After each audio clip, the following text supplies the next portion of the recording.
Сөз Қазақстан Республикасы парламенті мәжілісіндегі Республика партиясы фракциясының жетекшісі, Конституциялық комиссия мүшесі Айдарбек Асанұлы Қожанзаровқа беріледі.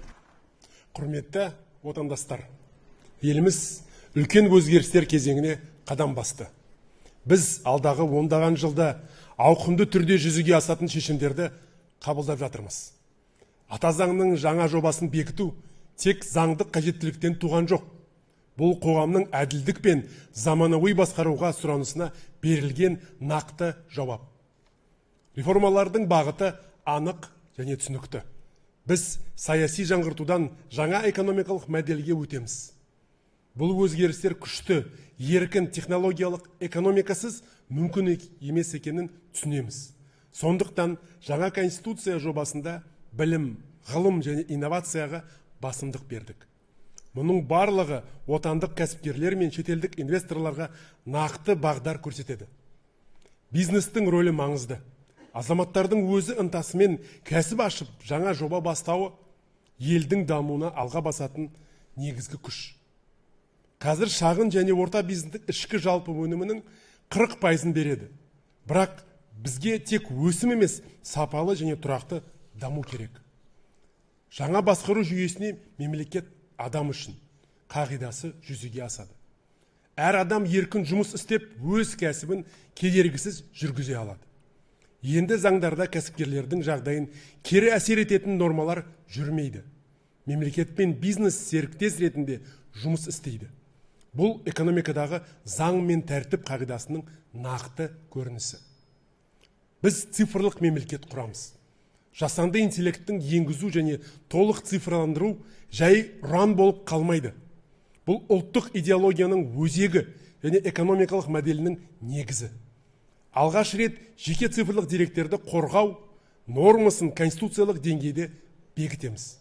Финтех пен стартапқа жаңа жол ашамыз. Бюрократиялық кедергілер шенеуніктер емес, алгоритмдер жояды. Мұндай цифрлық ашықтыққа жаңа инвестициялық кезеңді толық іске қосуға негіз болады. Біз сапалы инвестицияға ұмтыламыз. Ол шикізатты терең өңдеуге, индустрияландыруға және жоғары технологиялық өндірістерді бағытталады. Негізгі басымдық мұнай химияға, металлургияға және агроөнеркәсіп кешеніне аударамыз. Яғни оларды ел ішінде өңдеп, қосылған құны жоғары дайын өнім шығару басты міндет болады. Бұл жаңа өндіріс ашуға, жұмыс орындарын көбейтуге және табысты арттыруға мүмкіндік береді.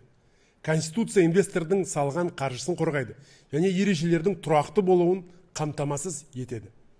Соның арқасында бизнес ұзақ мерзімге жоспарлап, сенімді жұмыс істей алады. Жаңа конституция биліктің халыққа есеп беруін күшейтеді. Бюджет шығынын ашық етеді. Әрбір бөлінген теңге нақты нәтижеге, елдің дамуына бағытталу керек. Осы арқылы ел басқару жүйесі тұрақты әрі толық жұмыс істейтін деңгейге көтеріледі. Заң, қаржы, бақылау және жауапкершілік тетіктері жүйелі түрде орнығады. Мұндай берік жүйе экономиканы жаңаша дамытуға, технология саласына сыртқа тәуелді болмай, алға жылжуға мүмкіндік береді. Құрметті азаматтар, бірлік бар жерде күш бар, заң бар жерде тәртіп бар, кәсіпкерлік бастама бар жерде даму бар. Біз осы бағытпен қуатты Қазақстанды құрамыз. Сондықтан Республика партиясының төрағасы ретінде бүкіл мүшелердің атынан, жақтаушылардың атынан жаңа конституцияны қолдаймыз. Ата заңымызды жаңа жобасын қолдауға барлығыңызды шақырамын. Назарыңызға рахмет. Рахмет, Айдарбек Асанұлы.